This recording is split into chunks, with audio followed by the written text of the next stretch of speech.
Dimitri, je sais que vous aussi, vous serez branchés sur Europe 1 ce soir dès 20h pour suivre ce match France-Nouvelle-Zélande. Et vous pourrez entendre le haka néo-zélandais, ces colosses qui se frappent la poitrine avec un regard de défiance. Mais connaissez-vous l'histoire du haka? Pas du tout. Eh bien, explication tout de suite avec Laura Laplot. Le kamaté, c'est la mort en maori. Un chant de guerre pour effrayer l'ennemi, une sorte de cantique primitif apparu au début du 19e siècle, à l'époque où les tribus s'entretuaient. 2 siècles plus tard, les ennemis ont changé, pas le kamaté. Il s'agit toujours de tétaniser l'adversaire.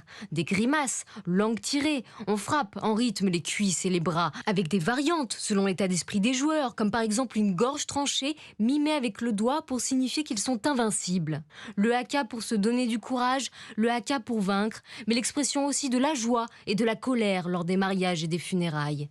Le haka apparu pour la première fois dans le rugby en 1888, lors de la première tournée des Maoris en Europe. Un rituel rapidement devenu un show, une façon pour les All Blacks d'attirer du public et qui les accompagne à chaque match depuis 1987. La victoire des hommes, la puissance des dieux, pour les Maoris, c'est la prière du haka.